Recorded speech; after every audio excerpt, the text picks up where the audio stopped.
Déjà 5 ans, 3 mois exactement que le gouvernement John Gouté est en fonction. C'est l'un des gouvernements du renouveau ayant plus mis en fonction installé le 4 janvier 2019 à la suite de l'élection présidentielle tenue en fin 2018. Éco 237 a décidé de passer la parole à l'homme de la rue. Nous nous trouvons à Douala, dans l'arrondissement de Douala 3e. La question que nous avons choisi de poser à l'homme de la rue est la suivante. Quels sont les membres du gouvernement à qui on pourrait attribuer quelques points positifs pour les états de service rendus dans ce gouvernement depuis près de 5 ans? Écoutons les avis des uns et des autres. On vous revient juste après. Bonjour messieurs. Bonjour. Oui, dites-nous, dans le gouvernement actuel qui a déjà passé un peu plus de 5 ans en fonction, quels sont les ministres à qui on peut attribuer des points positifs pour leurs meilleurs états du service? Vraiment, je ne vois aucun ministre qui émerge dans son travail, puisque on pouvait même le voir pendant les conseils de ministres, il n'y en a pas. Quand ils travaillent comme ça, on peut leur donner le bon point sur quelle base. Peut-être parce qu'ils se déplacent sur le terrain, non, il y en a qui se déploient beaucoup et c'est visible. Pour faire quoi? Pour faire la campagne de RDPC. En dehors de ça, ils se déplacent pour faire quoi? Non, dites-moi, quel ministre a pris une décision comme ça jusqu'à... Bon, il y a un moment, le ministre de Commerce pouvait faire quelque chose, mais ça reste très fermé. Dans la mire, là, reste trop fermé. Ça ne peut pas se déployer partout. De commerce. Oui, ils sont à presque 20 ans. Ce n'est pas normal. Ça devient la routine. Le travail n'est plus bien fait. Surtout que même au début, ils ne faisaient rien. Moi, c'est comme ça que moi je vois. Il n'y a pas de dynamisme dans le gouvernement actuel. Dites-nous, s'il fallait donner des notes, noter peut-être ce gouvernement-là et citer un ministre qui se démarque dans ce gouvernement, ce serait lequel? Moi, je pense que depuis 5 ans que ce gouvernement est en place, il ne continue que ce qui est là depuis 1982. Rien ne change, rien n'évolue. Ces ministres sont focalisés à un système de gouvernement où leurs choses sont mêmes. Donc s'il faut noter les ministres, je ne vois concrètement pas un ministre qui est vraiment en train de se démarquer parmi ces ministres. Parce qu'ils sont là pendant 5 ans, ils tournent au même système. Donc je ne vois pas un ministre qui se démarque parmi tous ces ministres. Je vais citer un ministre, Manaouda Malachi par exemple, le ministre de la Santé. Il est tout jeune, il a été nommé, beaucoup de jeunes l'ont apprécié, les Camerounais l'ont apprécié. Mais on le voit sur le terrain régulièrement, non? On voit comment il impulse quand même une certaine dynamique dans les hôpitaux, avec ses visites inopinées. Est-ce que lui au moins s'il ne fait pas la différence? Ou alors le ministre des Finances, lui Paul Moutazé, qui est un travailleur acharné? Bon, non, je pense pas. Je pense pas quand même que vous pouvez vous attarder sur le ministre de la Santé parce que s'il faut regarder concrètement ce qui s'est passé pendant le moment où il est là, avec le Covid-19, avec tout ce qui s'est passé, tous les détournements qui sont passés pendant le Covid-19, je ne crois pas que je peux l'accorder une note ou une faveur par rapport à ce qu'il fait de bien. Il est dans le même système. Je crois que je ne peux pas vraiment dire qu'il est en train de travailler ce que la jeunesse attendait de lui.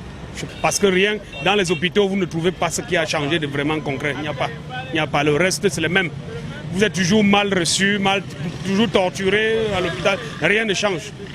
Nous attendons ce qu'on appelle, ils ont parlé de la santé pour tous. Mais jusqu'à aujourd'hui, on ne trouve rien, il n'y a rien. Rien n'évolue. On parle toujours dans les papiers, rien ne se fait dans le concret.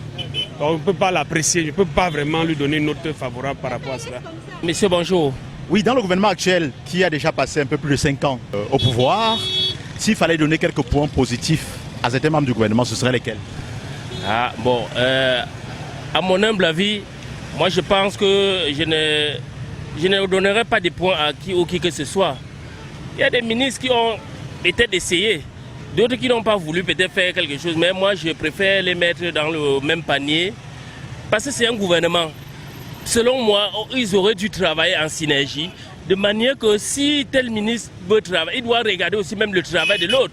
Et si un gouvernement qui est coiffé par quelqu'un, il devait jeter un coup d'œil.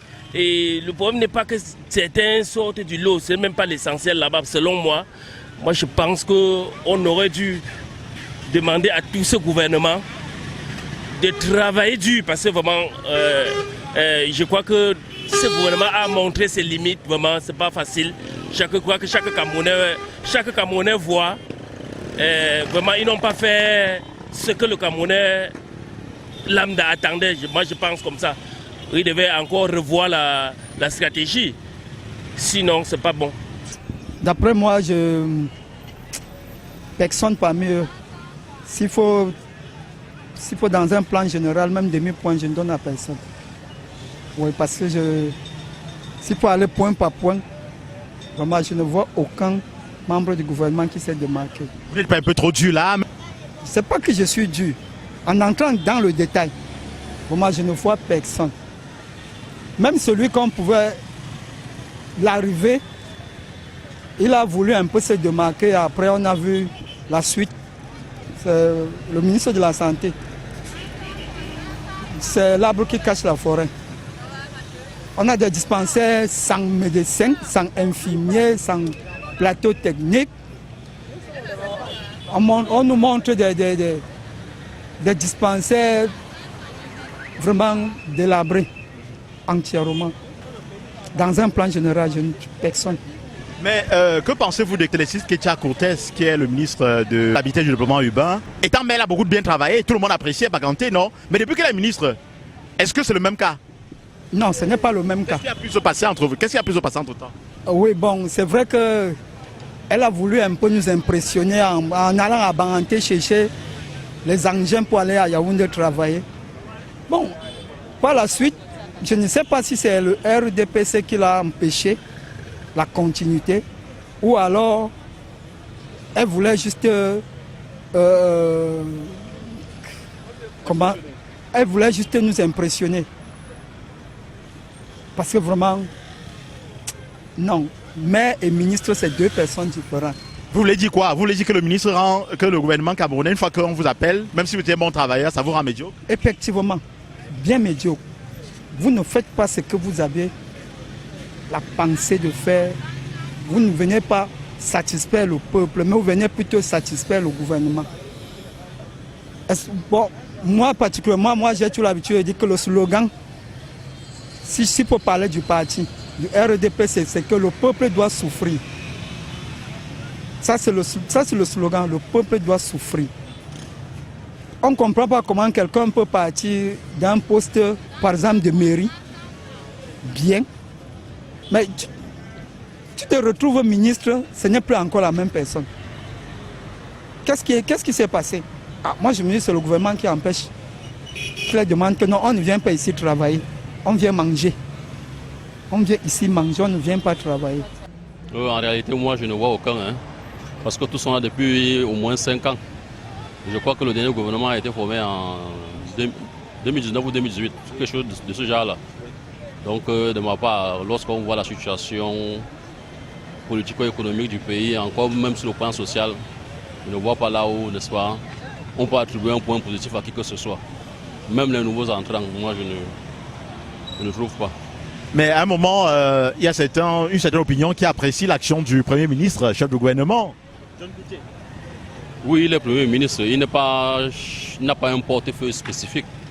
Et je ne vous apprends rien en vous disant que, n'est-ce pas, bref, je ne lui dénie aucune qualité, mais ce que je sais, c'est qu'il n'a pratiquement pas de pouvoir par rapport à ses ministres, puisqu'ils sont nommés le même jour. Imaginez, le Premier ministre est nommé à 13h et les ministres sont nommés à 14h. On comprend que, bon, pour la plupart, ne lui rendent pas compte. Et souvenez-vous de la fameuse affaire comment on appelle ça, la fameuse expression sur trop d'instructions. Ce qui veut simplement dire que, bon, il est le premier des ministres. Il est sympathique, c'est vrai, mais il n'a aucun portefeuille à sa charge. Normalement, je ne peux pas attribuer, puisque n'importe qui travaille comme il veut. Comment ça? Parce que normalement, ce qu'on demande, ce n'est pas ce qu'ils font. Ce que le président les demande, ce n'est pas ce qu'ils font. Il ne voit personne. C'est la patate de même sion. Oui, puisque la preuve en est que quand il vient même sur le terrain, c'est pour venir aider la population avec quoi? Absolument rien. Et puis l'exemple de Covid là, on nous a partagé quoi? Les cachets ou quoi? Il y avait le savon, il y avait... Quel savon? Où? À combien de personnes? Ça s'est passé dans quel village? Où? On n'a rien eu. Le peuple camerounais n'a rien eu. Donc c'est un gouvernement où chacun fait comme il veut. Comme il peut. Ah oui, vous voulez quoi? Alors on s'en fout du peuple. Même ces députés là, c'est des histoires. Mais s'ils sont maintenus depuis 5 ans, ça veut dire quand même qu'ils rendent service à celui qui les a nommés. Oui, mais à celui-là, pas au peuple camerounais. Ils rendent le service à celui-là, pas à ce que le peuple camerounais veut. Voilà, vous allez comprendre cela. Si c'était le peuple, c'est qu'ils ne sont plus là. Je pense, à mon avis, vraiment, le Cameroun c'est mon pays, mais quand je vois les conditions au Cameroun, c'est vraiment déplorable avec les conditions de vie, l'augmentation des taxes, l'augmentation le panier de la ménagère qui a augmenté, tout ça. Les ministres ne font pas le travail, je ne vois pas parce que il faut détruire la racine de la tête jusqu'au pied. Parce que même nos ministres, pour moi, je ne vois aucun ministre, mais en fait, j'ai quand même une seule personne. On dit dans un sac de maïs, il y a toujours un seul. Il peut avoir au moins une seule personne. Au moins, ce monsieur de Malachi, là, au moins, il peut quand même faire l'affaire. Mais d'autres ministres, moi, au Cameroun, je n'en vois rien parce que le pays va de pire en pire. Parmi les Camerounais qui ont accepté de s'exprimer devant nos caméras pour répondre à la question posée, beaucoup considèrent le gouvernement John Goté comme étant un gouvernement médiocre.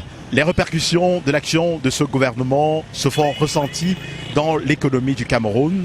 La vie chère, la difficulté à pouvoir trouver de l'emploi, les Camerounais vivent la misère et beaucoup espèrent qu'il y aura un changement, peut-être à la suite de l'élection présidentielle 2025. Mesdames, Messieurs, c'est ici que nous allons mettre un terme à ce micro-trottoir dans les rues de la capitale économique Douala où nous nous trouvons actuellement. Je suis Thierry Katé, journaliste, reporter d'images pour le compte d'Echo 237.